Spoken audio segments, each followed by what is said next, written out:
News Music.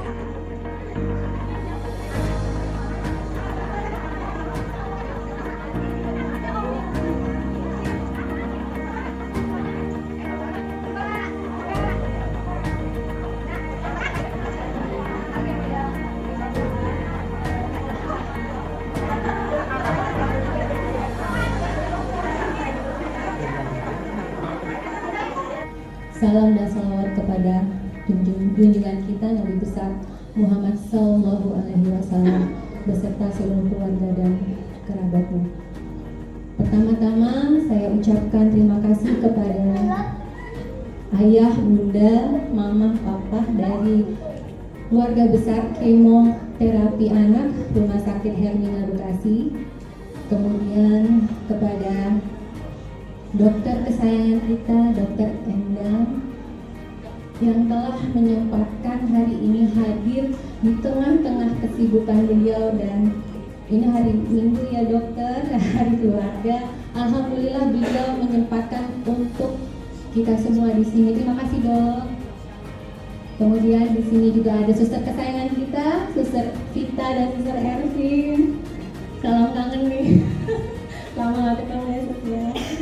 Kemudian juga di sini kita kedatangan perwakilan dari manajemen Rumah Sakit Hermina Bekasi. Mohon maaf tadi Ibu Sarah ya. Terima kasih sudah berkenan hadir memenuhi undangan kami. Selanjutnya saya persilakan langsung dipersilakan kepada Dr. Endang untuk memberikan presentasi waktu dan ruang silakan. Selamat siang menjelang sore. Assalamualaikum warahmatullahi wabarakatuh. Aduh, senang banget deh kayak gini. Tadi pagi saya ketemu pasien Darmadi, CRCN, dan harapan kita jam 10 sampai jam 12. Dan itu di sana menjadi rutin 2 bulan sekali, gitu. Ya, tapi kelompoknya nggak seheboh ini, gitu. Saya senang sekali.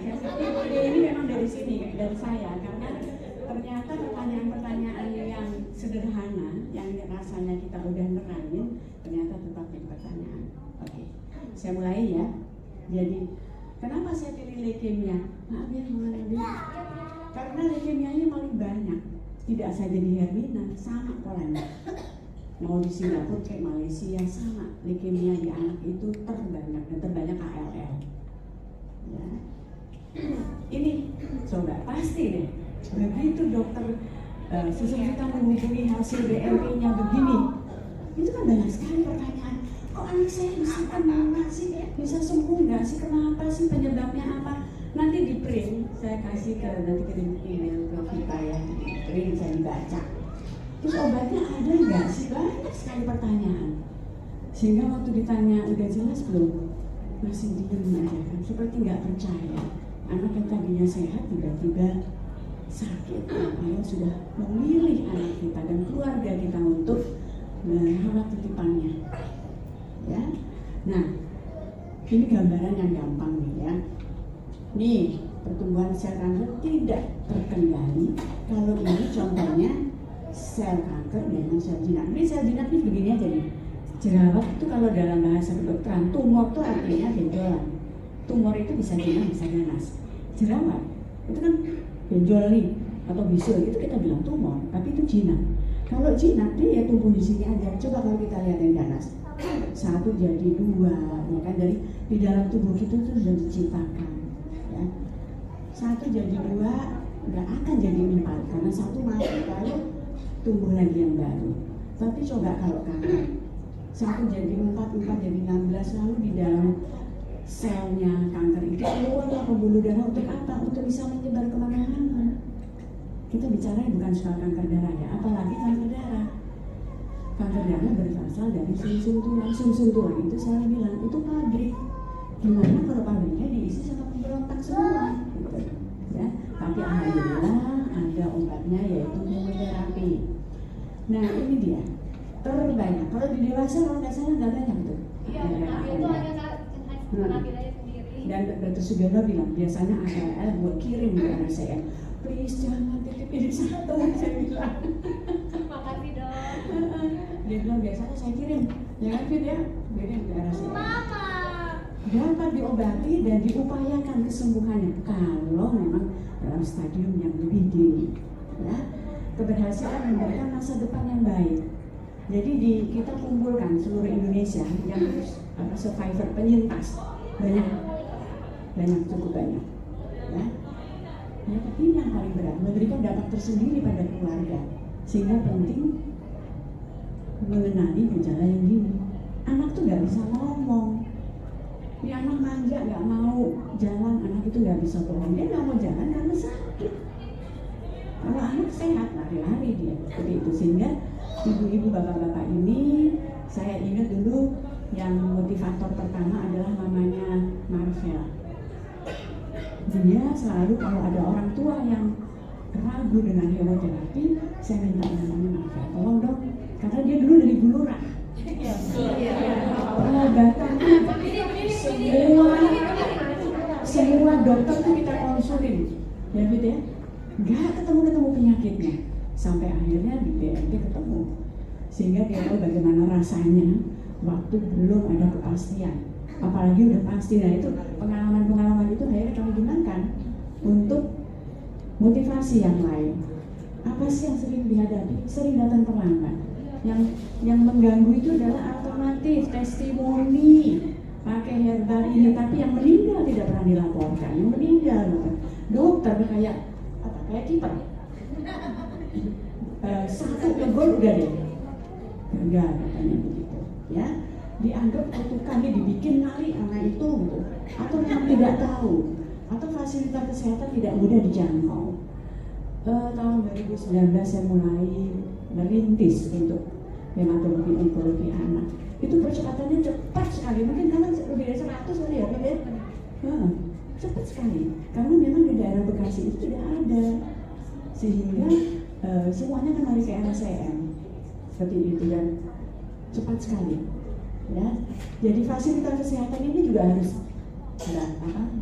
Saya sudah mengusulkan RSUD Kabupaten Cibitung, ada yang mau sekolah, saya bilang silahkan untuk sekolah supaya enggak, ya makin ke pinggir makin di sana kan perlu juga, ya jadi fasilitas.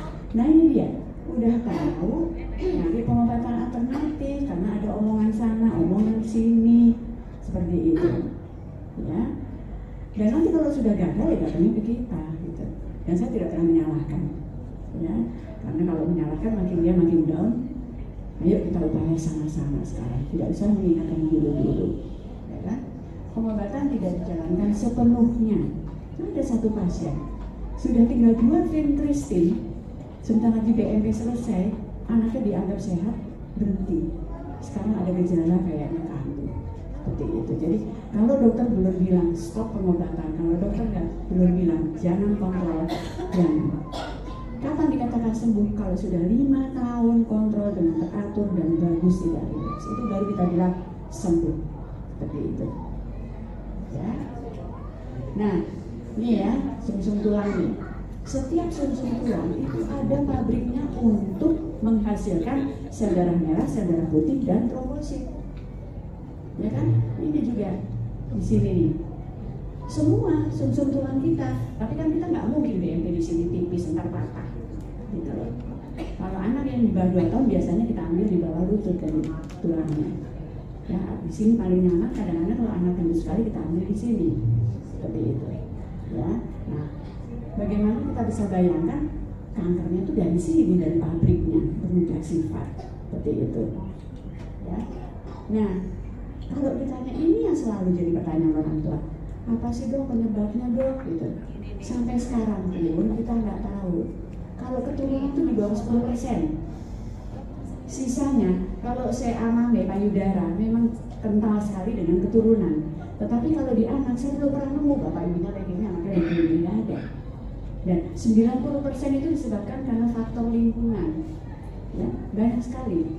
Ya, virus, infeksi virus, maka bisa takut sekali kalau ada infeksi, campak, ada cacar air, karena virus itu bisa merubah sel DNA-nya, ya, inti selnya, radiasi zat kimia. Dan saya selalu bilang, jangan makan super mie, indomie yang ada pengawet. Apakah itu penyebabnya? Saya nggak tahu. Tetapi alangkah lebih baik, zaman dulu tuh nenek kita aja ubanan, kita baru umur berapa udah ubanan, karena mereka tidak terpapar itu zat kimia kan, gitu. Kalau kita ganti-ganti shampoo, kalau dulu kan pakai merang tuh menurut saya ya kan, merang gitu, seperti itu. Jadi merokok, makanya saya suka cerewet sama bapaknya kalau merokok, karena perokok pasif itu juga menyebabkan meskipun merokoknya di kantor, tapi asap rokok itu dibawa ke rumah, dan asap itu sebenarnya polusi di rumahnya. Nah ini dia, faktor genetik ini jarang sekali, tetapi kalau kembar pasti satunya nih, bentar lagi ada banyak di RSCM saya pernah, dan dua-duanya meninggal seperti itu. Atau ada Down syndrome, mana nih ya, Down syndrome. Pasien kita yang Down syndrome ada kan? Saya? Gitu. Ya. Tapi tidak selalu, sekitar 30-40% gitu dari Down syndrome. Tidak selalu Down syndrome masih kena kanker, tidak. Ya. Jadi faktor lingkungan ini jauh lebih penting dibandingkan dengan kalau dia keturunan. Nah, beda anak, fisiologi dan anatomi tubuhnya anak itu bukan orang gede dikecilin, ya kan, dikerjakan. Sistem imunnya belum sempurna, anak masih tumbuh kembang, ya. Jadi beberapa seperti ini ya, di dalam tubuh kita tuh ada, masya Allah, jadi sel itu nanti mati sendiri diganti, seperti kita kuku, panjang rambut seperti itu. Nah itu sudah diatur. Nah program-program seperti ini sebetulnya pada anak belum sempurna, ya, dibandingkan dewasa. Dan keuntungannya anak-anak itu respon sama kemoterapi lebih baik. Yang saya perhatikan efek samping, anak-anak itu hanya nangis pada waktu diinfus. Ya, setelah itu main dalam apa lupa. Coba orang dewasa. Saya punya teman CA payudara, hari Kamis mau dikemo, hari Senin udah muntah-muntah, ngebayangin gitu. Ya, seperti itu. Jadi bedanya anak itu seperti itu, psikisnya belum mulai. Dan begitu anak mulai dewasa, seperti Nabil, untung tuh Nabil mentalnya kuat, mulai dia, apalagi udah bisa buka-buka internet ya, cari-cari tahu ya, toleransi terhadap kemoterapi jauh lebih baik. Nah ini yang terbanyak adalah 75% adalah ALL, ya. 60-80% hidup bisa begini, lebih dari 6 tahun. Ya, kalau ini terus terang ini jelek, ya. Nah ini karena selnya itu terhadap kemoterapi nggak terlalu sensitif, mudah, jadi nggak kebal gitu ya. Ya, kalau yang baik jarang di anak-anak. Nah, bagaimana nih kita tahu nih anak ini sakit?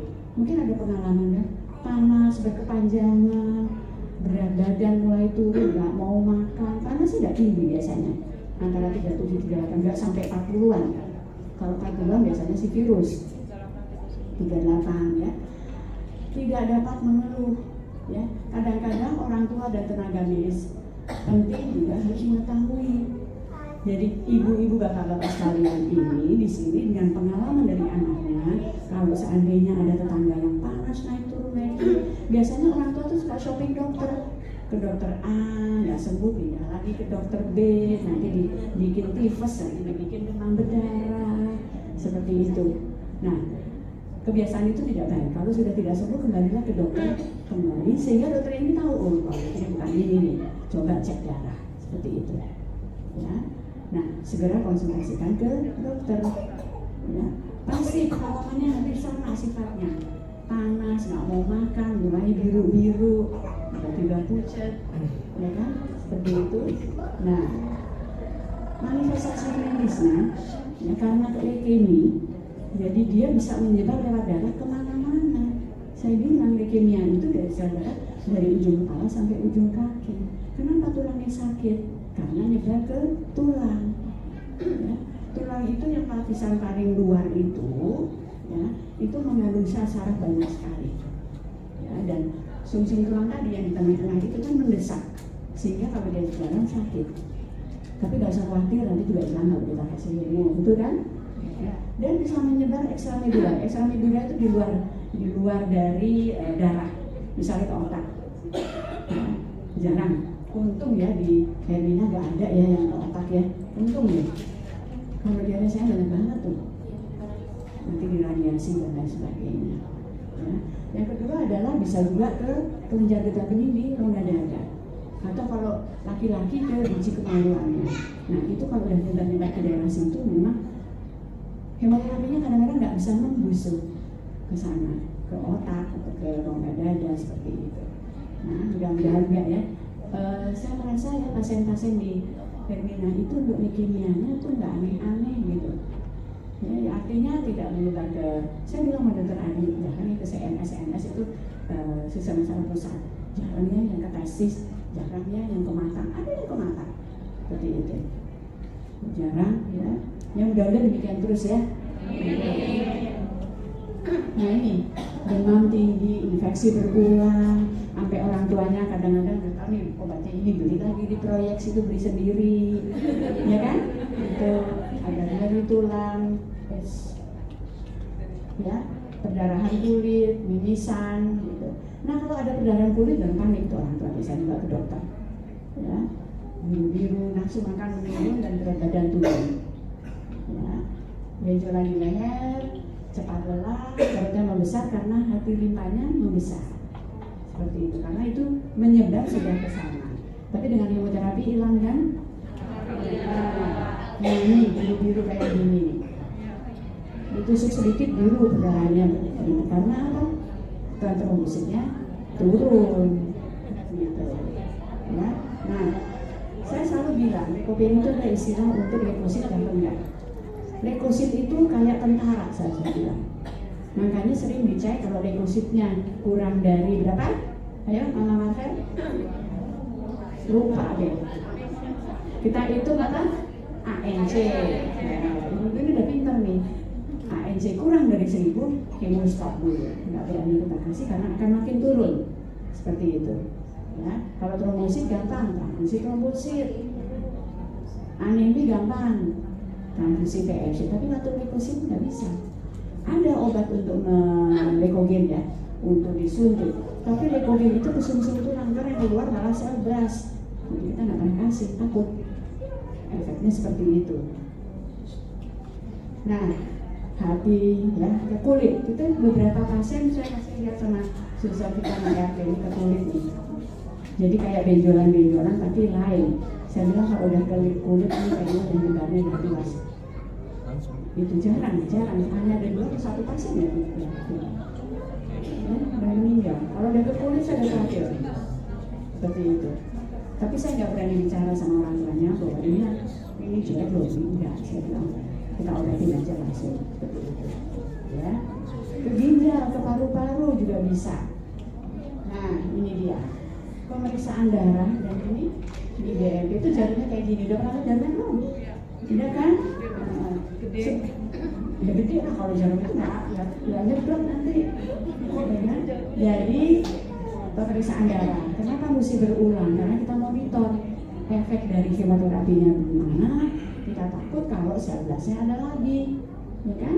Lalu yang kedua adalah morfologi dan immunofenotype. Nah ini yang agak lama karena memang perlu waktu sampai seminggu biasanya, seperti itu. Ya, dan ini anak yang terkurang ambil seperti itu. Ya. Nah pengobatannya gimana? Pengobatan leukemia kalau yang lain seperti misalnya Alnaira itu neuroblastoma. Ya. Salah satunya adalah kemoterapi. Yang pertama adalah operasi. Radiasi kadang-kadang pada anak-anak kita tidak melakukan radiasi karena apa? Anak itu masih tumbuh kembang, seperti itu. Dan neuroblastoma itu terbanyak dari perut. Nah kalau kita radiasi perutnya ada ginjal, ada hati, ada usus, sehingga pada anak-anak biasanya kita tidak melakukan itu. Ya, takut efek samping dari radiasinya itu justru menyebabkan penyakit yang lain, seperti itu. Ya, jadi kemoterapi itu bekerja sistemik. Sistemik itu disuntik udah dari seluruh tubuh. Seperti itu, ya, membunuh sel kanker dengan efek samping yang minimal terhadap sel yang normal. Kalau kita tahu itu bikin mual muntah, kita kasih obat mual muntah sebelumnya. Obat mual apa namanya? Oh, udah pinter bu. Lalu dia menghambat kerjanya perkembangan sel kanker dan dibagi beberapa fase. Fase apa aja? Ayo, Mama Nihaya, fase apa? Remedial nih. Ada fase induksi ya kan, fase konsolidasi seperti itu. Ya, oke. Sekarang Mama Mariana bisa fase apa? Fase pemeliharaan dan penulisnya ya, sampai itu. Ya. Lama pengobatan kira-kira 2 tahun. Dan terapi sportif itu kayak gini loh. Panas kita kasih obat panas, kita kasih antibiotik, pucat kita kasih transfusi, itu namanya sportif. Gizi jangan lupa. Ya. Kenapa kalau hemoterapi HB-nya harus 8 minimal? Ya. Karena darah itu kan nganterin ini ya, nganterin oksigen segala macam. Dengan HB yang rendah, oksigennya kurang, hemoterapi nggak bisa bekerja dengan baik. Minimal harus 8. Seperti itu. Ya. Nah ini dia. Begitu vonis kita harus edukasi orang tua. Kita terangin dulu Bu, ini kayaknya mesti BNP. Dengar isu tentang BNP nanti kakinya lumpuh, ada yang tanya begitu. Jadi inilah gunanya ibu-ibu yang sudah ada pengalaman. Kalau saya yang ngomong kayaknya, kita kan nggak ngerasain gitu. Jadi tidak dibuat lumpuh, saya bilang dibius. Tapi nanti kalau biusnya hilang, kita sakit lagi sedikit gitu. Tanya sama yang lain seperti itu, ya. Nah, kita harus mengupayakan kondisi pasien seoptimal mungkin. Ada aturan-aturan tertentu. Misalnya gizinya buruk, nggak boleh itu full dose. Kita harus reduksi 30%. SGT, SGBT, fungsi hati terganggu. Karena semua makanan yang kita makan, meskipun kita cuma minum paracetamol, itu hati bekerja keras untuk supaya tidak menjadi racun. Nah, SGBT kenapa kita tes? Karena kalau lebih dari 2 kali kita bisa mengurangi dosisnya supaya beban hatinya tidak terlalu berat, bekerja untuk membuang sisa yang sudah tidak baik. Kenapa mesti minum banyak? Ya kan kadang-kadang hidrasi gitu kan? Nah, kalau hidrasi di rumah sakit kita bisa hitung pakai itu. Tapi begitu di rumah tidak ada hidrasi, sisa obat kemo itu kan dikeluarkan lewat ginjal, lewat kencing. Nah kalau kurang minum, datang tuh di hati, mulai dari hati, mulai ke ginjal, mulai ke saluran kencing. Ya. Harus minum yang banyak seperti itu. Itu kadang-kadang harus dijatain ya. Seperti itu, karena efek sampingnya masih ada sisa gitu lah kalau di rumah. Seperti itu. Ya, rencana pengobatannya apa, komplikasi pengobatannya apa. Orang tua biasanya nanya efek sampingnya apa. Yang paling ditanya adalah kalau rambutnya rontok, ya kan? Apalagi kalau anaknya perempuan. Itu kayak si itu tuh, PG aja tuh siapa tuh yang digundul? Ya, istri, mana istri?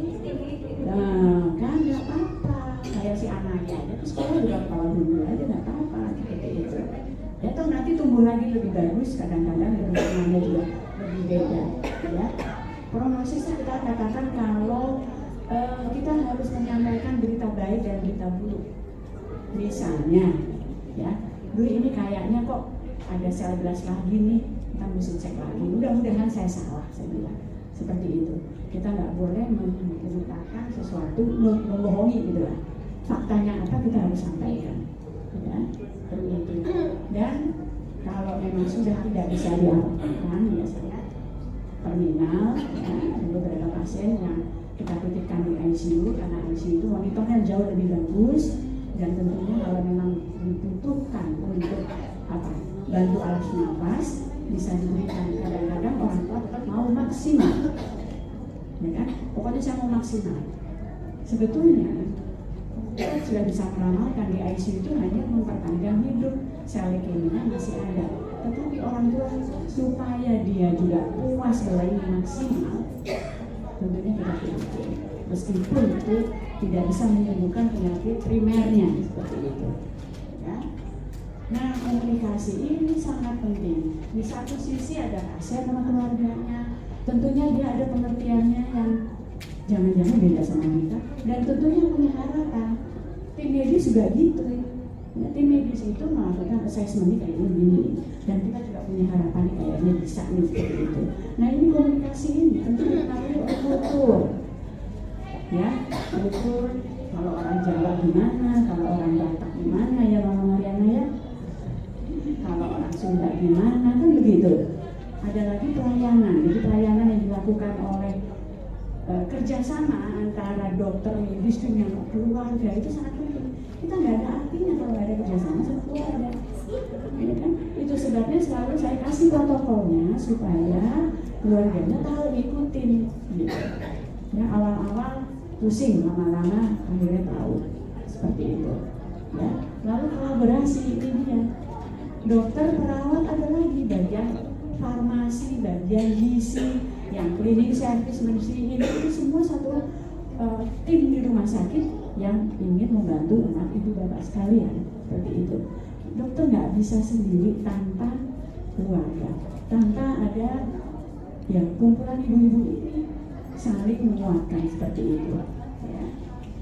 Nah, apa sih aspek komunikasi? Kita berbagi ilmu lah, ya. Kita membangun saling percaya, ya, saling membetulkan, saling menghargai. Sebetulnya kita sendiri, saya sendiri kadang-kadang bertanya, sebenarnya ini keluarga ngerti nggak sih? Kayaknya diam aja ya, saya terangin gitu kan. Mungkin masih shock. Ada yang begitu kayak cuek, nggak nanya, pasti bingung. Saya bilang nanti saya ulang lagi. Makanya di sini ini adalah forum untuk nanya apa aja, tidak ada pertanyaan yang bodoh, tidak ada. Saya kalau ngajar bilang gitu, mahasiswa gimana? Tidak ada pertanyaan yang bodoh, adanya jawaban yang salah. Seperti itu, ya. Kenapa? Tahu nggak sih dia diagnosisnya? Tahu nggak sih bahwa ini harus diperiksa ulang lagi? Kadang-kadang gini, kenapa sih dok baru kemarin dicek? Seperti itu. Ya karena depositnya tinggi sekali, misalnya seperti itu. Ya, leukosit itu bukan leukosit yang normal bu, itu leukosit yang sel kanker, makanya kita mau lihat turun enggak gitu. Jadi kadang-kadang apa ya, efek samping juga, dok kok anak saya bukan dulu, pada kita udah tenangin misalnya gitu ya. Jadi kadang-kadang apa yang kita sampaikan itu dicernanya pelan-pelan seperti itu. Yang kedua, bagaimana keluarga mengambil keputusan. Selalu saya bilang kalau bisa ibunya datang, bapaknya datang, nanti saya ngomong. Karena kalau saya sampaikan ke ibu, ibunya bilang nanti saya sampaikan belum itu sama, gitu loh, ya kan? Lalu bila waktunya singkat tuh artinya datang sudah terlambat, ya. Yang penting apa sih untuk mereka, kita mesti tanya. Ya, beberapa kasus, contohnya sampai saya tawarkan, ya. Contoh mamanya Bella, mohon maaf, saya kasih contoh Bella ya. Bella mau apa? Bella mau pulang, oke, saya fasilitasi, ya. Tapi tentunya harus siap dulu di rumah, gitu kan ya bu, oksigen dan lain sebagainya. Dan dia ingat, mereka janji pulang, janji pulang. Satu lagi sih, Ainun, yang namanya bapaknya mau maksimal. Saya tanya sama anaknya, mau pulang? Mau, langsung matanya berbinar, seperti itu. Nah, ini artinya kalau waktunya singkat. Gitu, bahwa dokter bisa meramalkan, tapi bukan artinya ramalan pasti meninggal, enggak. Apa sih yang paling nyaman untuk anak itu? Kayak Bella mau dikasih makan apa, kasih, saya bilang.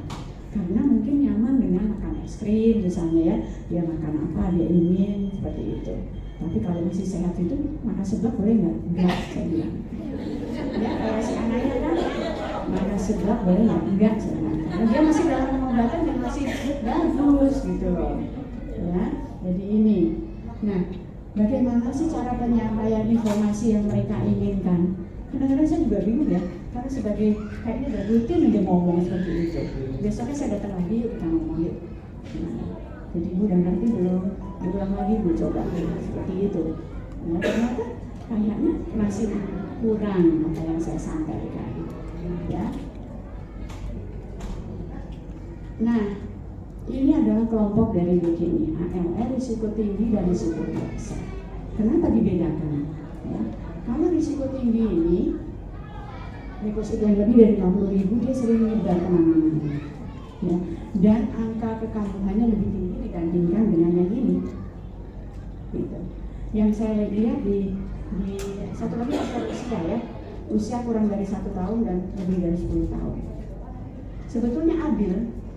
Ya, Mama Adil, waktu sakit umur 7 bulan ya? Oh, 5 bulan. dia termasuk risiko tinggi. Ada risiko tinggi dan pengobatan dia kambuh. Tapi Allah ngasih mujizat ya Bu ya. Hanya anemia ada sampai sekarang. Karena doa ibunya, neneknya didengar sama Allah. Dan ibu ini merawatnya dengan baik. Ya, Bu ya. Nah, ini nih. Yang terbanyak adalah yang rekosita lebih dari 50.000. Saya lupa, tapi banyak. Ya. Tapi kalau tepat waktu tidak berhenti sendiri, mudah-mudahan ya bisa sembuh selanjutnya. Oke. Nah, kemoterapi itu coba ingat-ingat, kemoterapi itu nggak satu. Fase induksi, nanti alat renase, nanti vincristine, nanti daunorubicin, ya kan? Karena fase induksi yang 7 bulan itu tugasnya berat. Sel leukemia yang ada di sum-sum tulang 100% harus kurang dari 5%. Tugasnya berat. Dan alhamdulillah rata-rata selesai fase induksi, remisi. Ada beberapa pasien yang belum, kurang berapa persen, kita tambahin vincristine 2 kali dan remisi. Seperti itu. Ya. Nah, terapi suportif, transfusi darah, nutrisi, antibiotik, lalu hubungan psikososialnya ini sangat penting. Yang saya katakan tadi, dokter tidak ada gunanya, tidak ada artinya tanpa kerjasama sama ibu-ibu ini. Ada pemerintah tentunya dari BPJS, ada yayasan-yayasan yang ini ada yayasan nama bisa ya Bu. Apa bagus untuk saling membantu. Iya Dok, Mama Bisa ini tangan-tangan kami hanya mensupport dari tangan-tangan orang baik yang concern dengan anak-anak dari penyintas leukemia di Rumah Sakit Hermina Bekasi. Doakan semoga mereka istiqomah. Terima kasih mama-mama ayah, semoga istiqomah. Jadi kita juga terus terbantu. Siapa bilang mama bisa apa ya? Bisa apa aja ya. Terima kasih. Ya itu dia dukungan psikososial itu, tidak hanya dokter perawatnya. Gak ada artinya lah dokter perawat itu ya kan? Dan ini terima kasih ya bisa ini ya. Dan bagaimana kita memantau selama dan sesudah kemoterapi ya. Efek samping kemoterapi pasti itu Bapak udah tahu ya. Ketaatan, keteraturan datang untuk periksa. Kemudian ada pemeriksaan fisik dan laboratorium. Gejala yang timbul selain efek samping seperti itu. Ya, jadi sesudah kemoterapi juga bukan berarti stop. Mamanya ini mana ada? Mamanya ada maunya sebulan sekali, nggak apa-apa ya Bu ya, ketemu saya ya. 11 kali, gitu, nggak apa-apa. Biasanya 6 bulan dulu 11 kali, selanjutnya 2 bulan, selanjutnya bisa 3 bulan, dan nanti kalau udah tahun ketiga, setahun sekali. Beberapa pasien dari saya setahun sekali ke saya di sini. Seperti itu, kamu jauh ke sana. Tapi artinya kalau dokter belum bilang berhenti, jangan berhenti aja udah. Mereka tetap datang. Dan saya lihat ibu-ibu ini senang kok kalau ke poliklinik. Yang ini. Betul. Ya, saya ini namanya anak nih, sama namanya Novel. Dok, pikir Dok. Ini artinya sekalian ini menghibur ya. Nah, ada efek samping jangka panjang. Makanya kalau sebelum kemoterapi kita kadang-kadang efek echo kan. Echo itu nanti suatu saat yang sudah berhenti seperti namanya ada, kita mesti kapan-kapan echo. Lihat. Ternyata daunorubicin, doxorubicin, adriamycin itu punya efek jangka panjang. Seperti itu. Tapi sampai saat ini yang kita pantau nggak ada sih. Tapi akhirnya kapan-kapan kita mesti echo deh. Yang udah pada berhenti seperti itu. Ya. Oke. Dampaknya apa? Pastilah tekanan psikologis karena periksanya bolak-balik, ya kan? Pengobatannya lama. Tapi saya lihat ini nggak putus asa, rajin. Malah kadang-kadang kepengen tiap hari ketemu ya. Dan stres. Ya perawatan di rumah sakit itu bukan hal yang menyenangkan ya. Dan ada stigma sosial. Keadaan sosial ekonomi tentunya satu anak sakit kanker itu berubah pola hidup keluarga itu. Iya. Nah, itu gunanya mesti antara keluarga kakak adik tante om itu juga harus tetap kuat. Ya, dan ini peran keluarga ini sangat penting. Komunikasi terbuka. Harus diingat, anak yang sakit satu, yang dua ada di rumah. Jangan lupa tuh anak-anaknya itu yang dua. Yang terbanyak sudah ada penelitian, 2 anak dari saudara kandung itu mulai turun prestasi sekolahnya, gitu. Karena ibu bapaknya sibuk sama yang sakit. Jangan sampai seperti itu, kasihan. Ya. Nah, ini dia prosedur pemeriksaan, ya, keadaan ini masa depannya tidak pasti. Rasanya anak saya bisa sekolah sampai SMA nggak sih, kan ada pikiran gitu. Sehingga selalu peran keluarga ini hindari konflik. Ya, kalau mau nangis jangan di depan anak, kalau mau berantem jangan di depan anak, gitu. Ya, tapi enggak berantem kan ya. Oke, nah gimana nih keberhasilan pengobatan? Taat, suruh datang, minum obat, ya. Keadaan fisik, gizi anak, sport, dan dukungan keluarga dan teman. Seperti itu. Ya, saya rasa cukup sekian. Mudah-mudahan banyak yang nanya, saya siap untuk menjawab. Alhamdulillah, Masya Allah. Terima kasih banyak Dokter Endang. Tepuk tangan dulu dong ya. Terima kasih ini benar-benar. Assalamualaikum warahmatullahi wabarakatuh. Perkenalkan, nama saya Nur Iqmah, orang tua dari Al-Naira, diagnosa neuroblastoma. Di Hermina sendiri,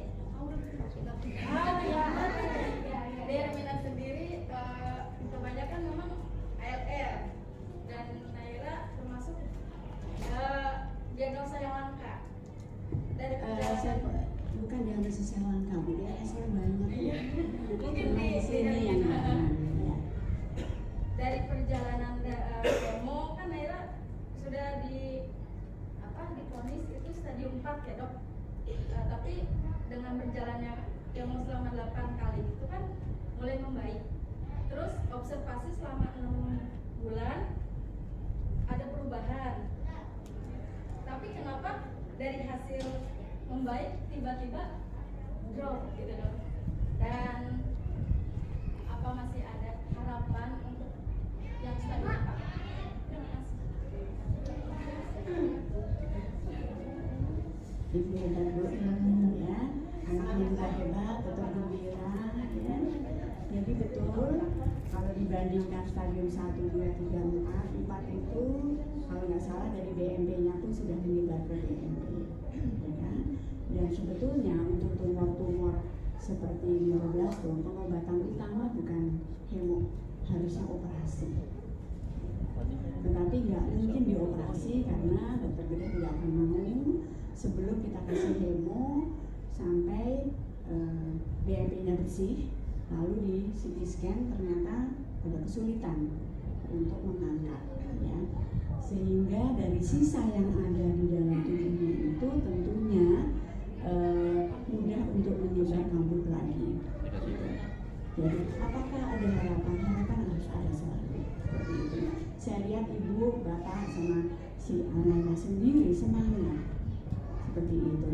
Ya, dia bertahan dengan seperti ini. Kita tahu dia sudah menyebar ke matanya, ini, tapi anak itu semangat sekali dan ini anugerah dari Allah. Dan ibu merawatnya sudah dengan baik sekali. Dan anak itu gembira ya, gembira, tadi juga ketawa. Mana dia tuh anak itu? Di luar lain. Jadi harapan harus ada harapan. Ya, karena seperti saya katakan tadi, jadi kalau sudah kambuh, memang hemoterapi pertama dia bukan terapi yang utama, yang primer, dan hemoterapi itu si sel kanker itu memang pinter, dia udah kenal sama karboplatin, nanti dia kasih, ya, harus yang mati 100%, mungkin hanya sekitar 70% matinya seperti itu. Dan makin lama kita kasih efek sampingnya makin berat, nanti panas, nanti nitrogennya turun, dan seperti itu. Sehingga dokter juga dalam hal ini sulit, gitu ya. Kalau kita kasih nanti dia panas, sepsis atau infeksi seperti itu. Jadi harapan harus ada semua. Dan ibu minta sama sembilan syukurnya menjadi Allah ya. Tapi hebat ibu hebat sekali. Ya, oke. Semangat ya Mama Naira. Kita selalu seperti ini slogannya faith, love, hope, and strength. Mudah-mudahan itu kuat. Mama juga hebat, Mama hebat. Nairanya juga happy kelihatannya ya. Sebelum lanjut pertanyaan, saya mau mengucapkan selamat datang juga kepada Mama Ayu, Mama Gilang, Mama Bella yang terima kasih sudah menyempatkan. Saya nggak bisa mudah-mudahan kuat ya Mam, kuat. Allah kasih yang terbaik dan ini yang terbaik buat anak-anak. Amin. Ya selanjutnya pakai Mama. Karena Mama pakai masker ya, jadi kesulitan untuk menghafal. Assalamualaikum warahmatullahi wabarakatuh. Saya ibunya dari Fiona Zahra yang kebenaran sudah remisi dok. Hamil ya. Timnya AML. Gini dok, anak saya kan itu sebelum sakit dia termasuk atlet voli binaan ya dok, dari kota Bekasi. Sekarang dia sudah sembuh. Menurut dia sudah sembuh dok. Terus mau voli lagi, apakah diizinkan gitu dok? Kalau saya bilang mesti hati-hati. Iya. Ya, BMP terakhir itu baru beberapa bulan yang lalu. Baru 2 minggu lalu dok. Artinya jaga kesehatan yang optimal saat ini. Iya. Jadi mohon maaf kalau belum bisa dengan aktivitas yang teratur. Anak-anak yang selesai kemoterapi itu waktu antara aktivitas dengan istirahat harus imbang. Kalau capek, daya tahannya turun, apalagi baru selesai kemo baru sebulan, itu nanti mudah infeksi. Nah itu yang kita nggak tahu. Iya dok, cuma saya bilanginnya pelan-pelan dok. Anaknya masih tinggi dok untuk beraktivitas volinya tuh masih pengen gitu dok, semangat. Kadang saya kasih arahan berprestasi tuh di banyak bidang gitu. Cuma kalau untuk sekadar olahraga saja boleh ya dok? Boleh ya. Asal dia tahu diri bahwa dia Iya. sudah capek. Kapasitas dia di mana gitu sudah tahu. Nggak apa-apa ya dok ya. Terima kasih dok hanya itu. Ya. Ya, Mama Yuna. Oh iya, Mama Juna, langsung Mama Juna. Assalamualaikum, saya Mama Juna Zafar. Dok, saya mau nanya, Juna kan sudah selesai remisi ya, alhamdulillah. Apa ya pemeliharaannya di rumah itu apa ya dok? Maksudnya kecapean, apakah kecapean itu juga bisa? Apa nggak boleh kecapean nih anak gitu kan? Terus sama tidurnya juga apa harus tepat waktu buat sama-sama nih belajar juga. Terus sama masalah sekolah itu aja sih dok. Terima kasih. Oke, saya terima kasih pertanyaannya. Mungkin juga untuk yang lain ya. Jadi apakah tidak boleh capek? Sebetulnya ada waktunya dia capek, ada waktunya dia tidur. Ya, anak-anak dalam fase perkembangan pada waktu tidur malam tuh hormon perkembangannya keluar seperti itu. Jadi kalau kurang tidur, tentunya kaitannya dengan sesudah remisi tetap ya bahwa kemampuan dia untuk beraktivitas tidak sama seperti sebelum kemo. Saya yakin itu. Sehingga pola hidup harus sama, tidur dan sama, makan harus sama. Sekolah sebetulnya nggak apa-apa, anak itu butuh sosialisasi, ya kan? Tetapi yang penting adalah harus diberitahu ke pihak sekolah. SD ya? TK. Sekolah harus diberitahu. Artinya begini, bahwa kalau ada anak yang batuk pilek, memang sekarang sih Jakarta katanya udah bebas nih, bebas masker atau di Bekasi ini. Ya, artinya anak kecil itu susah suruh pakai masker terus ya kan, sehingga gurunya lah yang kita harus beritahu bahwa khusus untuk Yuna, kalau bisa ada anak yang sakit cacar air, campak, dia nggak usah sekolah supaya menghindari infeksi virus itu. Sekolah perlu karena dia perlu bersosialisasi dengan teman-teman, perlu nggak apa-apa. Ya, terima kasih. Lalu apa pertanyaan lagi tadi? Udah ya? Oh ya, terima kasih. Ya dok, tadi menyambung Mama Fiona, kalau dengar gitu semangat ya Bu ya, rasanya kita jadi semangat, udah jadi semangat buat semuanya, buat saya juga. Dok, nyambung yang tadi dari Mama Juna, mau nambah aja, kalau untuk makanan kan biasanya ini anak-anak kan itu ya, konsekuensinya sampai mana sih dok? Kan anak-anak kan kadang-kadang pengen KFC lah, apa gitu ya kayak gitu, konsekuensinya apa? Kayak 7 juta jatuhnya ada sebulan sekali atau yang manis-manis itu dok? Ya sebetulnya sih dikurangin aja. Oh dikurangin aja, memang kebiasaan. Boleh tapi ada konsekuensi. Ya, karena gini ya, anak itu tidak kenal kalau tidak kita perkenalkan, betul? Ya, jadi salah ibunya kan udah dikenal-kenal dia kecil. Tapi juga udah besar juga tetap aja mah boleh itu nggak mungkin kepengen udah ada Boleh konsekuensi. sih boleh, tapi tidak terlalu sering. Iya. Boleh tapi mungkin setahun sekali gitu. Iya, kayak abstinence gitu ya udah 3 makan, udah nyobain enak udah. Oke selanjutnya mama oke. Oh ini mama makan. Weh, satu tangan dulu mama.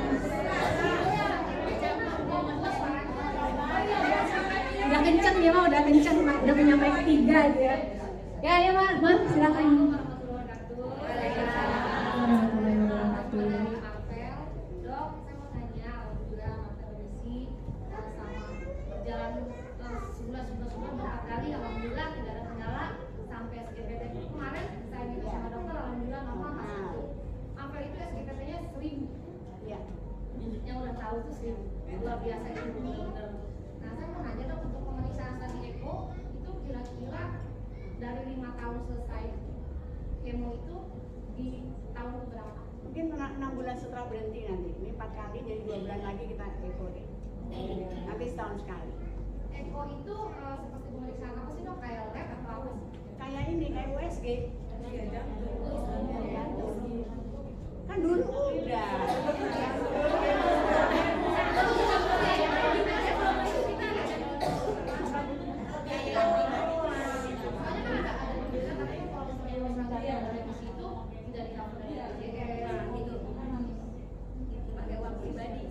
Nggak tahu tuh. Tapi untuk ego mungkin dari pihak dari Mbak Sarah bisa menjelaskan. Katanya ego nggak ada, tidak ada cover dari BPJS, tidak ada cover dari BPJS Mbak. Bagaimana Mbak? Mungkin ada ininya Mbak Sarah. Enggak deh. Oke ya. Kayaknya enggak. Iya. Oh begitu ya Mbak. Kan nanti saya bisa menulis indikasinya adalah karena pemberian obat kemo ini, gitu kan? Iya, berarti selama itu masih dalam arahan dokter, selama itu masih dalam arahan dokter itu tercover BPJS ya dok ya? Jadi saya akan tulis indikasinya adalah Indikasinya. karena dosis kumulatif antrasiklin adalah sekian, gitu.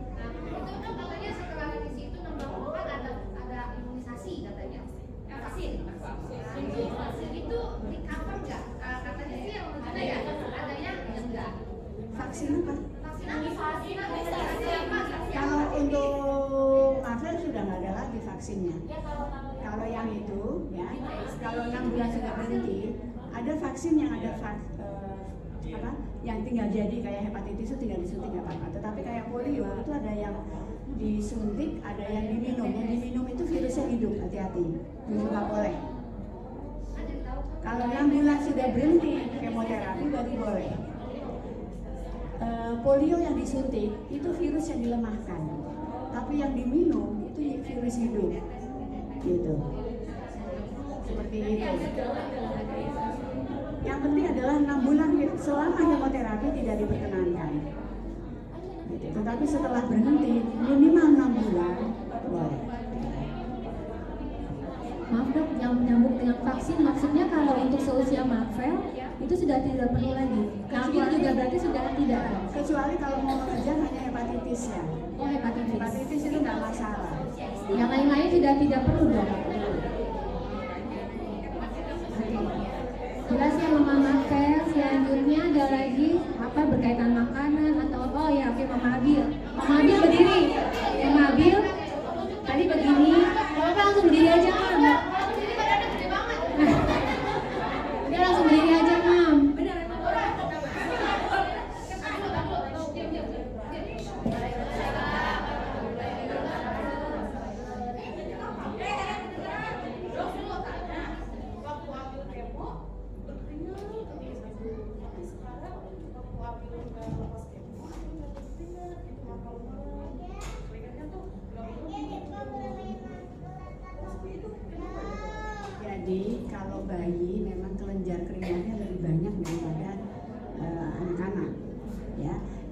kemoterapi itu menyebabkan seperti panas di darahnya itu, sehingga dia berkeringat.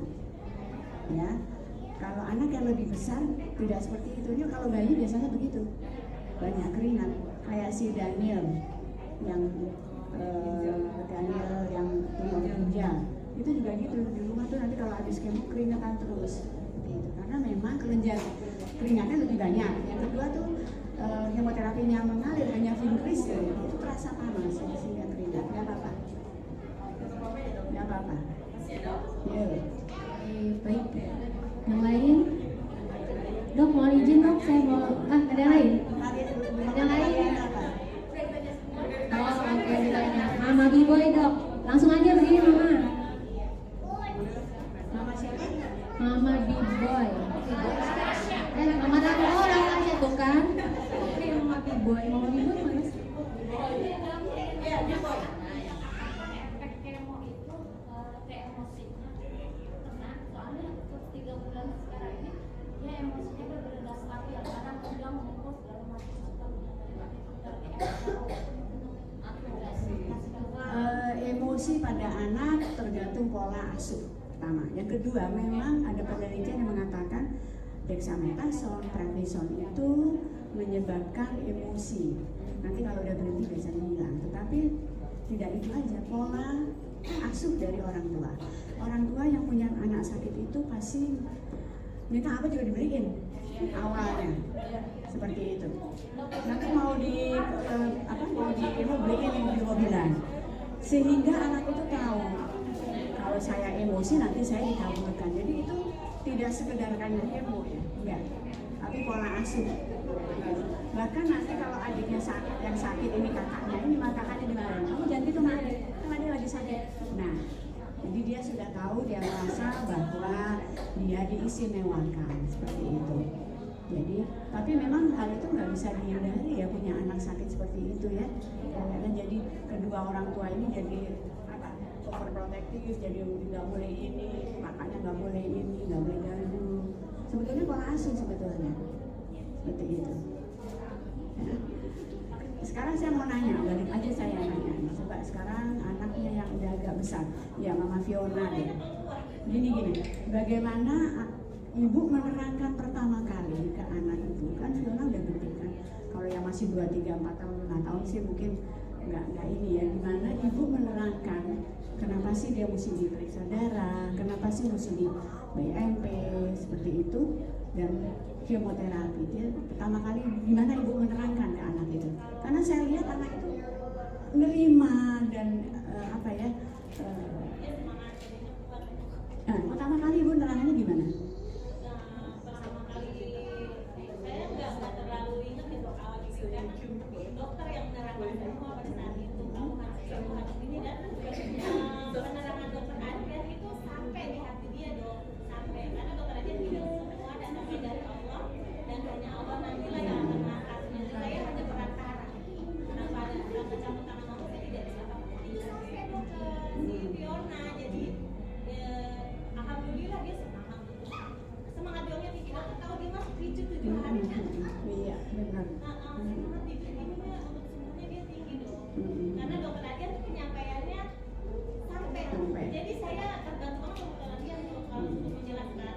Ini saya nggak sampai ke situ karena dokter Adian sudah sampai. Jadi sudah mengerti dan dia juga sudah besar dok, udah banyak browsing gitu sudah ini. Jadi dia menerima keadaan dia dengan ikhlas gitu. Saya nggak terlalu banyak, jadi nggak terlalu banyak menerangkan supaya dia mengerti gitu dok, dia sudah mengerti sendiri dengan keadaannya. Kalau mamanya Mariana gimana? Menerangkan ke anak yang sakitnya? Oh, kalau pertama sekali sih waktu saya masih di RCD, kayaknya Mariana takut dok, karena dia kan saya bilang saya itu sebenarnya sakit apa man? Terus saya bilang kamu sakitnya langsung aja saya the point, saya bilang sakitnya kanker darah. Tapi pertama sih dia bilang itu seperti apa mah gitu kan? Ya kan darah itu ada virus di dalam darah kamu, jadi itu memang bisa diobatin kalau rutin untuk diobatin secepatnya nah gitu. Tapi dia terima sih dok. Ya, sampai saat ini ya puji Tuhan berjalan dengan baik di labnya tahu kemoterapinya, semua lancar. Cuman mamanya Mariana mirip sama mamanya Marvel. Sekolah hanya boleh sampai, sama juga mamanya Nabil. Sekolah nggak boleh sampai jam segini aja, gitu kan? Iya, Ya, jadi mamanya Nabil kayak gitu. Ternyata matematikanya jam 2, ya kan? Jadi harus sekolahnya jam 2, gitu. Sebetulnya ada betulnya juga, tetapi kalau terlalu anak itu di badannya juga ada alarmnya. Jadi kalau dia capek nomor apa, mamanya Marvel juga gitu. Nggak boleh begini, harusnya jam segini itu ya Bu ya, karena saking sayangnya takut ya. Tapi sebetulnya anaknya itu asal dikasih tahu alasannya kenapa nggak boleh capek, kenapa itu boleh aja, bisa dimengerti ya. Tapi ini boleh Boleh. sampai keluarga bapak tuh namanya nggak bisa sekian saya sakitnya kaki Nasofaringus. alhamdulillah 2 kali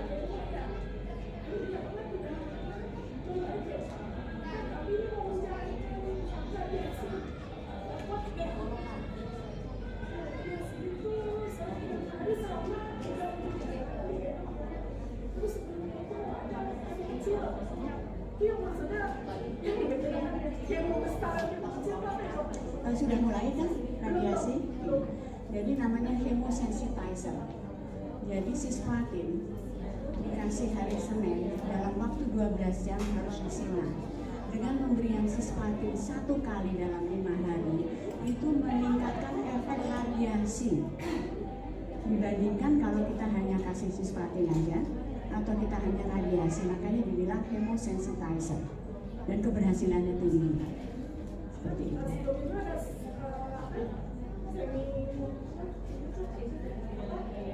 simulator ya dok. Iya. Itu kan sebelum itu, tapi kan kalau kemarin saya ada yang sama sakitnya sama Saskia, tapi orang dewasa, dia radiasi dulu selama seminggu, baru dia ada kemo kecil. Tapi kalau kemarin kata Mbak Diana, saya dikasih protokolnya ya dok. Saskia ini karena masih anak, Ya. jadinya Kemo dulu. baru nanti ada radiasi itu. Maksudnya kan itu cuma berapa hari aja gitu, nggak sampai kan. Cuma dari Saskia bener kalau kemo sampai 2 minggu, 12 hari paling cepat ya dok ya Saskia. Nah yang pertama sampai ini kemo kecil itu cuma 2 hari atau Sehari. sehari aja? Sehari dilanjutkan 5 hari sinar. Biasanya pulang. Tetapi yang hari pertama cisplatin itu harus dirawat. Dirawat pagi-pagi, nanti didorong ke radiasi, observasi lagi karena mesti dehidrasi. Selasanya radiasi, Selasa sampai Jumat. Gak tau radiasinya hari itu juga nggak sih, Sabtu Minggu? Sampai Jumat aja. Nggak bisa, harus 12 jam. Dari hari Minggu sampai pagi mungkin ya. Nanti pagi-pagi langsung di. Nah itu mengatur ini, koordinasi dengan radiasi. Kenapa di dewasa seperti itu? Pertama mungkin patologi anatominya berbeda. Yang kedua mungkin lebih luas. Ada anak-anak dengan istilahnya neoadjuvan. Neoadjuvan kemoterapi itu sensitif sekali. Mengecil hilang semua, mampet segala macam kan. Ya, itu kecil karena cuma 1 kali. 1 kali dan itu biasanya 4-5 kali. Berturut-turut. 3 kali katanya. Oke, berarti responnya kemoterapinya bagus. Oke. Ya. Oke, terima kasih. Yang lain? Oh, Mama langsung beli aja Mama Mariana. Terima kasih. Saya cuma mau bertanya dok tentang makanan. Sampai saat ini kan Jangan ngobrol ya, punten. Mama punten, ini Mama Mariana mau bertanya. Mudah-mudahan kita bisa dapat ilmu. sampai saat ini kan si Mariana itu saya jaga makanannya dok. Seperti ikan saya rebus, sayur saya rebus, tanpa minyak semua dok. Misalnya telur saya rebus juga. Nah jadi yang perlu saya tanya, apakah boleh dia untuk ikan digoreng? Kayak seperti dokter bilang tadi kan, boleh makan KFC gitu kan. Tapi sampai sekarang saya belum kasih dia makan KFC karena saya masih takut dok. Gitu kan. Mungkin kalau dokter Adri dulu bilang makan apa aja boleh, katanya gitu. Yang penting kan anaknya makan daripada enggak. Tapi kalau dokter Enang bilang, oh tidak boleh, ini harus begini makanannya seperti itu. Jadi yang saya perlu tanyakan dok, apakah Mariana itu untuk seterusnya untuk makanan seperti itu? Tidak. Biasanya itu dilakukan pada waktu kemo. Seperti itu. Setelah itu tentunya diatur ya. Anak kalau kita yang udah umur segini ini goreng itu agak berbahaya. Tetapi Mariana dengan goreng tentunya minyaknya minyak yang baru yang bekas seperti itu, tentunya sih aman. Sekali-sekali memang harus diperiksa, misalnya kolesterol dan lain sebagainya, triglycerid dan ya efeknya karena kayaknya punya bakat gemuk ya si Mariana ini seperti itu. Tentunya nggak apa-apa. Terus seperti kayak makanan bolu-bolu gitu dok, dia kan senang dengan roti ya. Boleh roti, nggak apa-apa ya? makanya pintar masak dulu. Enggak sih dok. Terus sama kegiatan dok, selama ini kan Mariana ada sedikit kegiatan les, seperti bahasa Inggris. Nah sekarang dia pengen minta les untuk kursus musik, itu kok terlalu banyak kegiatan itu gimana dok? Yang penting atur waktunya aja. Kan nggak mungkin dalam satu hari les ini sampai malam kan enggak. Asal diatur waktunya di mana istirahatnya sudah cukup 7 jam di mana tidur bisa. Ya. Oke itu aja dok. Anak itu masih punya keinginan itu harus bagus kan. Inginnya bukan aneh-aneh gitu kan. Seperti itu. Jadi satu lagi dok, saya pernah baca di media sosial itu anak yang mengidap penyakit kanker itu diperbolehkan untuk konsumsi daging merah dok? Daging merah memang dihindari, lebih baik matang. Sebetulnya konsep itu untuk payudara, kanker payudara. Kanker payudara itu nggak boleh makan daging sama sekali di dewasa. Lalu isu itu ditanya ke anak-anak. Saya bilang anak-anak boleh makan daging karena itu zat besinya bagus, ya proteinnya juga bagus, asal matang, well done, gitu ya. Bukan dibakar ya. Ya, seperti di sop itu Ya, boleh. Makan buntut boleh. Sop enggak boleh. Mamahnya yang makan, mamahnya. Oke, makasih Mama Mariana. Ada yang lain? Oke, langsung berdiri Mama Anaya. Langsung tanya ke dokter. Anayana ada? Dia kemarin pengen makan permen karet, ya boleh. Waktu itu pengen jengkol, boleh. Awal-awal makan seblak, boleh. Silakan. Mewakili Anaya, katanya boleh nggak skincare? Apa? Skincarean dokter. Asal. Sama dokter skincarenya. Saya nggak tahu itu kandungannya apa ya. Kalau ditangani dengan dokter kulit sih rasanya sih bisa. Jangan ke dokter-dokter estetika karena sebetulnya license-nya dia beda dengan dokter kulit. Tapi kalau dokter kulit dikasih tahu bahwa ini dalam terapi itu tentunya dia mengerti zat-zat kimia apa yang boleh diberikan atau tidak. Emang ada jerawatnya ya? Oh enggak. Kenapa Anaya ngomong sendiri ya? Apa? Ayo Anaya langsung tanya dokter.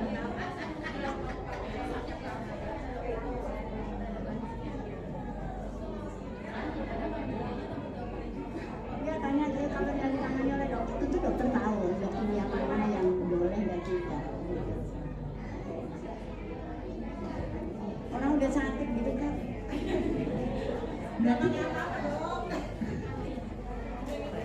Berarti kalau pakai perfume tuh bagaimana dok? Nggak apa-apa. Oh, perfume nggak apa-apa. Ada lagi Anaya mau ketemu dokter? Tanya dokter langsung. Makanan apa lagi? Permen karet udah?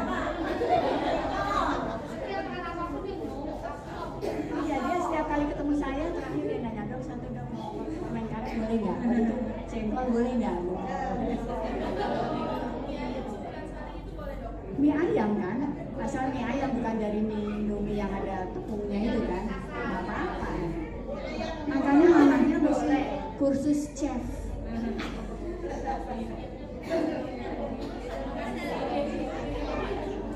Terima kasih Anaya. Ayo yang lain. Oke, Mama Zufa langsung. Ya, Mama Zufa. Salam.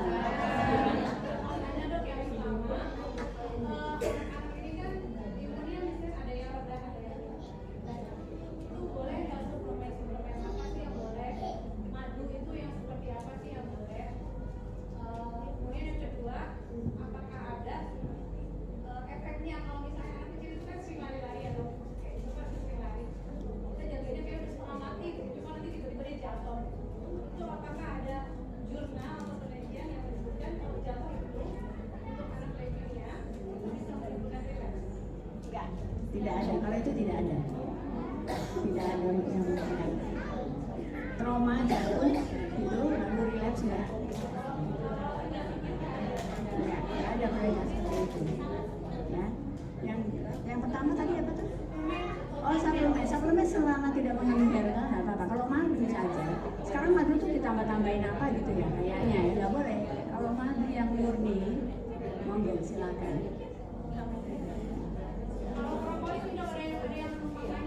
Enggak, jangan dulu, nanti kalau udah itu baru. Tadi kan saya lihat ada di slide-nya ya, ada faktornya satu itu gangguan imun pada anak. Kira-kira gangguan imun apakah sama dengan autoimun? Karena kan saya lihat obat autoimun dengan obat itu hampir sama ya. Ada 6MP, ada MTX itu kalau nggak salah itu obat autoimun ya. Apa hubungannya gitu gangguan imun dengan leukemia anak? Yang saya sampaikan gangguan imun itu yang PID, primary immune deficiency, pada anak-anak yang punya kelainan metabolik. Ya, kalau anak-anak leukemia kan bukan primer dia ininya, imunitasnya menurun, sekunder akibat kemo, akibat penyakitnya. Kalau yang saya katakan itu yang primer, dari lahir dia udah kurang seperti itu. Nah itu mudah sekali terkena mutasi untuk menjadi leukemia. Tetapi kalau anak-anak yang sekunder, penurunan imunitasnya karena penyakitnya dan karena kemoterapi, bukan ini yang saya maksud, gitu loh. Iya. Terima kasih Mama Jufar. Yang lain Mama dari pojok sana ada Mama Hafiz. Bapak. Oh bapak-bapak ya, dari tadi Mama. Ayo ayah Safin. Dari tadi Mama ini dikuasai emak-emak nih Dok. Mama bisa soalnya. Oh iya ya. Momen papa bisa. Siap Mama, siap ayah Safin. Ada yang lain? Ada yang lain? Kamu mau nanya? Udah gak ada lagi berbagi deh. Saya mau tanya, mohon izin nih kalau nggak ada yang, oh ada tuh. Silakan Mama. Assalamualaikum warahmatullahi wabarakatuh. Saya Mama Syadil, cuman anak saya limfoma, bukan leukemia. Tapi saya dengar sampai kayak nama kita semua saudara sini ya.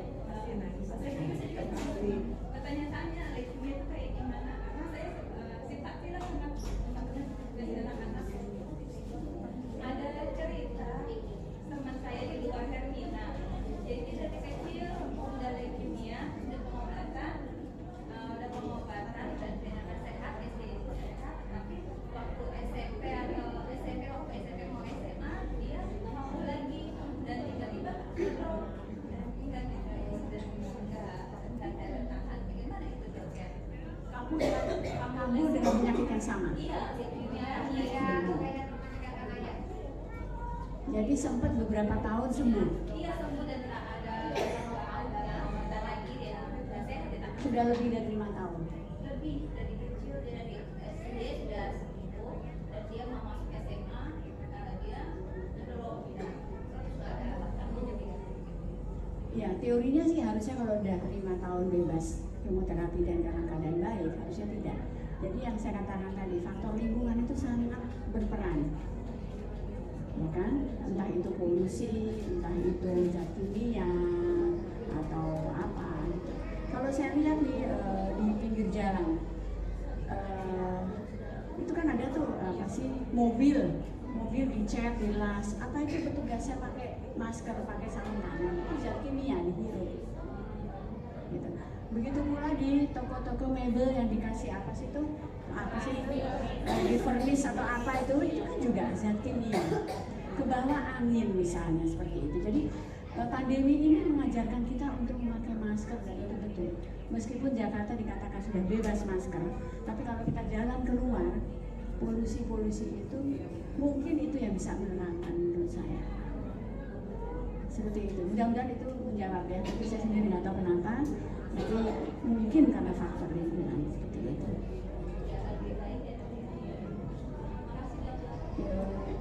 Terima kasih Mama. Yang lain? Oke, ayah. Nih ayah nih dok. Ayah. Silakan ayah Adila. Ini sebetulnya berkaitan dengan pendamping ya dok ya. Apa ada penelitian ya tidak mau dibangun? Ada nggak sih efek psikolog atau pendamping? Maksudnya kayak pengalaman saya sendiri ya dok, kayaknya kayak mudah marah, apalagi tanggal tua ya kadang-kadang.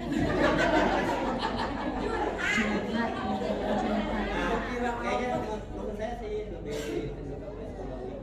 Pengaruh nggak sih? Pengaruh. Itu aja juga. Ada penelitiannya ada, ya.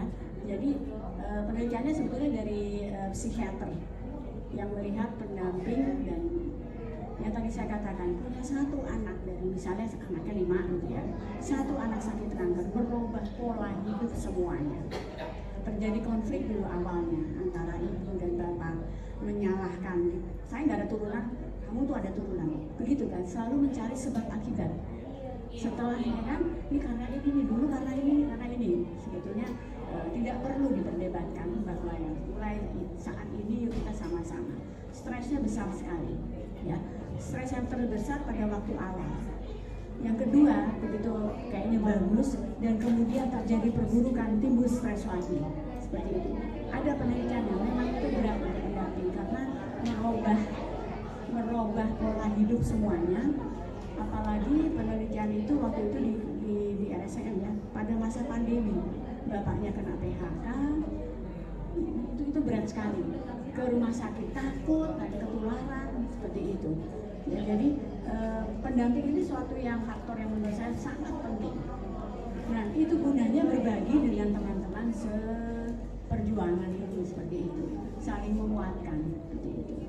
Tapi saya lihat alhamdulillah selama pandemi anak-anak kita tetap rutin ya datang. Kalau di RSCM serem, takut sekali karena di sana banyak sekali. Sampai sekarang mereka ada beberapa dokter yang masih kena. Dari segi kesehatan gitu ada kayak saya kan sering di satu bed berdua gitu kan, mau dibawa kadang takut tuh apa tuh. Nah, satu bed mah satu pengaruh nggak sih dari efek misalkan kayak redos gitu lah ya. Sebetulnya sih nggak apa-apa, asal pendampingnya sehat, asal pendampingnya tidak merokok, ya kan, nggak apa-apa. Karena anak juga menjadi lebih nyaman ada temannya, seperti itu kan jadi butuhkan sama dia. Nggak usah ngomong, asal dipegang tangannya aja sesuatu untuk dia, dipeluk, dielus kepalanya udah sesuatu yang untuk dia. Bahasa tubuhnya dari bapaknya atau ibunya sudah menyatakan bahwa jangan khawatir, aku ada di sini, kan gitu. Nggak apa-apa. Selama sehat ya pendampingnya. Terima kasih banyak. Pertanyaan terakhir, bukan pertanyaan biasa banyak. Saya pengen lihat Dokter Endang tertawa lepas gitu. Belum pernah saya dok. Coba melucu, lalu tak Stand up comedy mau di sini, Mama ya, supaya dokter Endang tertawa bisa tertawa. Persis pas tanggal ulang tahun Dokter Endang 2 September. Iya. Pas kebetulan kita juga nggak bisa hadir hari pertama. Cuma pengen lihat tertawa lepas. Tunggu. Ayah Adila tunggu ya. Ayah mau di sini stand up.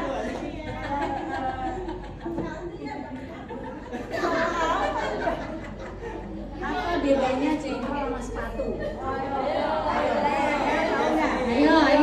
Ayo. Sama-sama berbau ya dok ya. Mungkin wujudnya aja kali. Bedanya Apa dok? apa Anaya? Bedanya jengkol sama sepatu? Oh iya dok. Kalau jengkol kayaknya berbau tapi enak. Kalau sepatu kayaknya muntah ya. Kalau jengkol disemur, kalau sepatu disemir.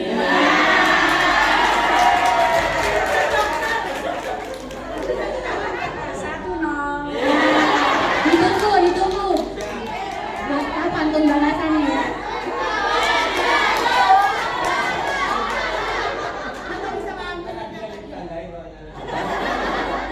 Kayaknya itu aja dok. Terima kasih ke dokter.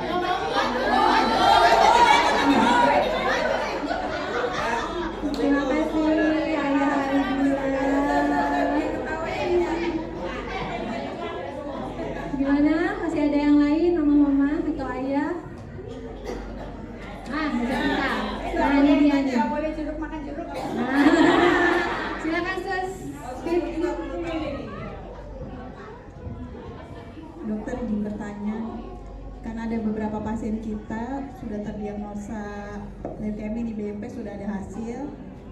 tapi belum bisa melakukan kemoterapi karena belum konsul echo ya dok.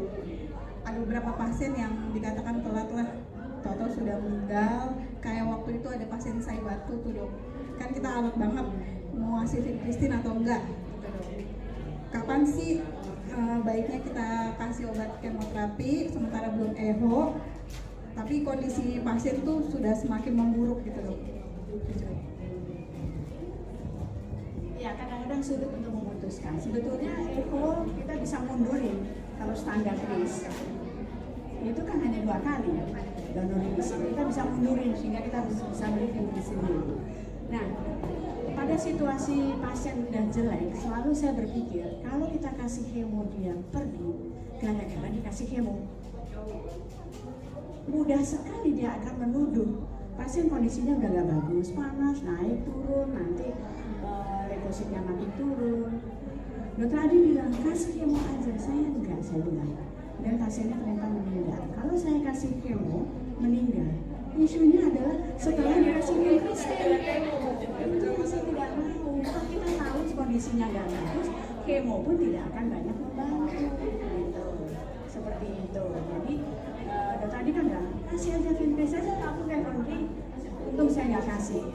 Anak itu pergi. Kalau saya kasih, isunya habis dikasih vincristine. Coba. Iya.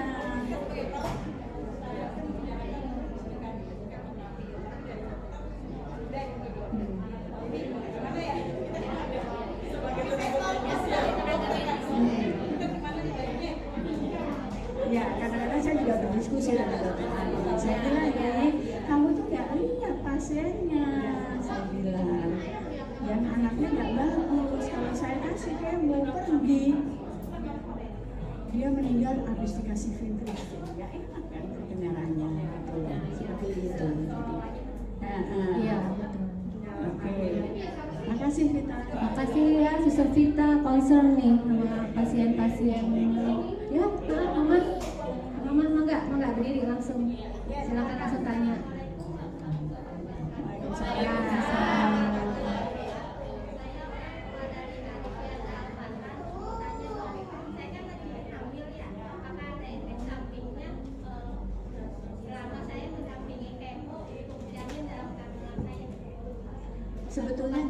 Sebetulnya enggak. Cuman memang sekarang masih minum 6 MP ya.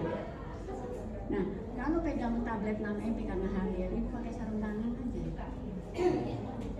Ya, MPX seperti itu, pakai sarung tangan di rumah. Kebetulan karena lagi hamil. Meskipun tidak ada penelitiannya, tapi untuk mencegah, kita nggak tahu ya, ada luka sedikit seperti itu. Jadi biasanya pakai sarung tangan, pakai plastik aja lah, itu dibungkus masukin ke mulutnya seperti itu. Ya, hanya untuk mencegah takutnya.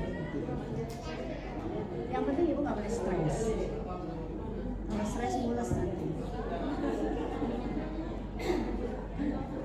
Oke, satu lagi nanti kita tutup sama jawabnya. Oke, Mama Dila, silakan. Salah.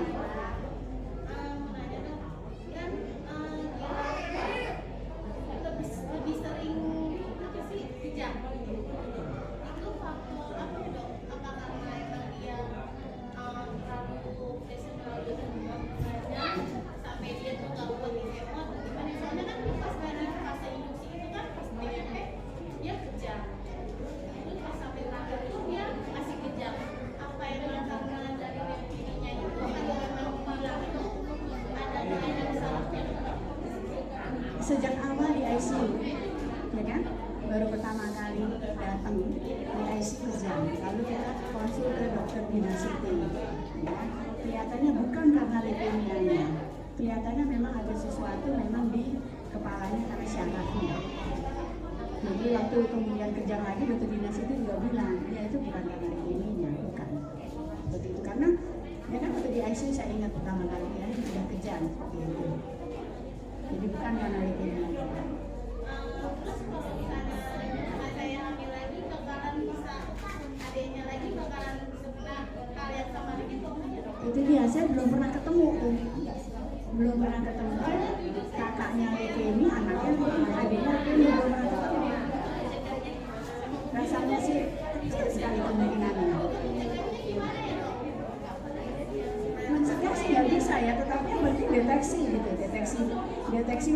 pemeriksaan darah dan lain sebagainya. Tapi kalau anak itu satu gejala yang mudah diingat adalah penurunan berat badan. Karena anak misalnya bayi ya, makanya ada kartu menuju sehat yang harus di posyandu diukur. Begitu dalam 1 bulan titik yang sama ada 2 penyakit, TBC atau sesuatu yang ganas. Semangat ya Mama Gilang, bismillah, yang penting usaha, kita serahkan ke Allah. Mudah-mudahan sehat, bisa aja nemenin Mama Gilang sama Ayah Gilang. Begitu Mama-mama, untuk tanya jawabnya kami rasa tutup dulu. Nanti selanjutnya kalau ada pertanyaan bisa langsung pada saat kontrol ya Dok, masih terbuka itu, masih silakan Mama-mama bertanya apa yang memang ada kendala apa dengan anak atau apa masalah di luar itu ya dokter ya. Dokter, terima kasih untuk hari ini telah memberikan kita semua edukasi ilmu yang ini luar biasa, yang di sekolahan kita nggak dapat nih dok. Dokter harus ini dulu spesial, kita udah di sini aja udah dapat ilmu yang begini nih. Mudah-mudahan selanjutnya kita bisa lebih mengerti ya, lebih paham bagaimana kita mengatasi merawat anak-anak di rumah dengan tadi arahan dari Dokter Endang. Dokter, kami doakan semoga Dokter Endang, Dokter Adrienta senantiasa sehat, senantiasa dimurahkan rezekinya, dimudahkan seluruh ilmu-ilmu yang insya Allah itu akan bermanfaat untuk anak-anak seluruh Indonesia.